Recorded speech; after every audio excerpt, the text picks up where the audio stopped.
Hello, and this is Nick Kennedy, your gray man, coming at you on Tuesday evening. We have, I think it's the 24th today, and finally, Atlanta has gone back to normal weather.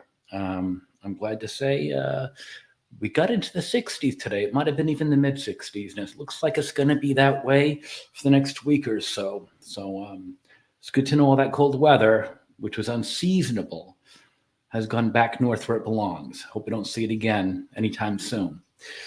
Anyway, so yeah, I decided that tonight I'm going to do a review of a movie that I've been kind of putting off for a while now, um, and that is Saltburn. I guess it's been out there and it's made some noise, and people have talked about it.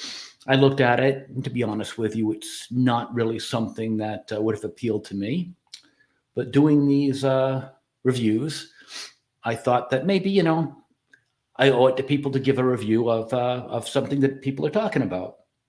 So it took me a while to force myself to do it.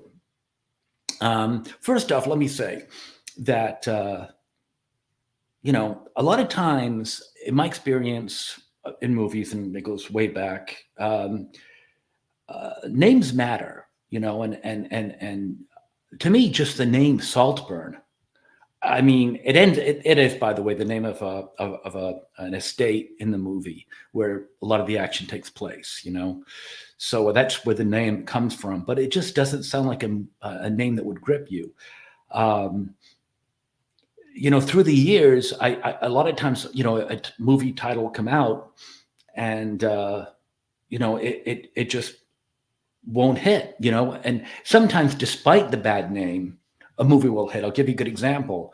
Ferris Bueller's Day Off. When that first came out, I had it in my movie theater, and I just the name made me think it was going to be a bad movie. It wasn't actually. It was one of the greatest comedies I've ever seen, but I was hesitant to go see it.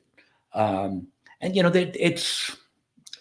it's like that. I mean, a lot of times I think that the name's got to be attractive to you. Like I saw a great movie I'm going to do a review on later on, a really good movie called Warrior, with Tom Hardy and Nick Nolte. And just that name Warrior makes you want to see it. But anyway, so Saltburn, for what it is, that's what the name's called in the movie. And I sat and I watched it. It stars Barry Keoghan, he's been in a lot of, shall we say, artistic movies. He was in the Banshees of Inisherin. I think that's how you say that name. I'm Irish, I should know. And The Green Knight. I got to tell you that the Banshees, I didn't get it, and I am Irish. I thought very overrated. Green Knight was better than I heard. I enjoyed it, but no, nothing great. Anyway, so Barry Keogh's been in those. We have Rosamund Pike, who's been around for a while. She did Gone Girl. I think she did Die Another Day, a Bond movie. The Wheel of Time, which I've not seen. Haven't heard great things about it, but yeah. And Richard E. Grant, he's been around for a while. Hudson Hawk, he was in that abysmal movie all those years ago.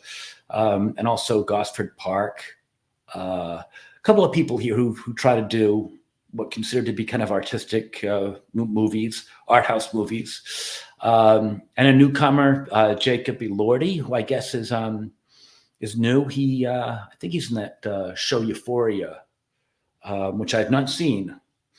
I heard it's okay, but I'm not sure it's for my age group, but whatever.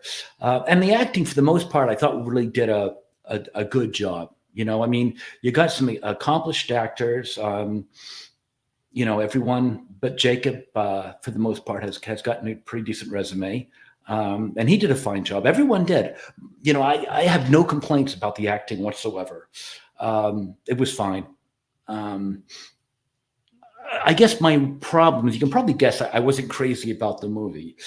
And the reason is, I think it's one of those movies where people just want you to like it because it's vogue. It's like, oh, you've just got to see this movie because, I don't know, it's an estate and it's got English accents and, it's supposed to be artistic, which, it's great. I mean, yes, I get it. Room Review, I liked that. Test of the D'Arberville, same kind of thing. I liked that all those years ago. Um, it's just that I need more, and I just didn't find this movie to do much. It seems to be very slow. I won't say nothing happened. Things did seem to pick up towards the end, but I'm not sure they picked up enough for my liking. One thing I will say, I've got a tendency when I'm watching a movie that I plan to review or talk about, as I'm watching it, I'll write little points down. If somebody does something that I think is odd or out of character, I'll make a little notation. And I did. I filled up quite a bit watching this movie. And to the movie's credit, by the time the movie was over, I crossed all my questions out. It answered pretty much everything. So I will say that, you don't sit there at the end going, well, it didn't explain why this person did that or this person did that. It does. It does pretty much cover everything.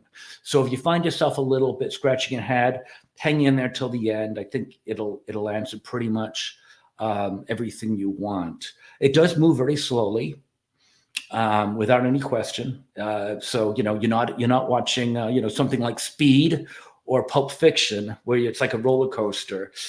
This is something it's like watching a chess game, which I'm usually fine with that. It's just like I said, this movie I guess it wasn't made for me, is what it is. It didn't have the things that I like in a movie, but in and of itself, it was fine.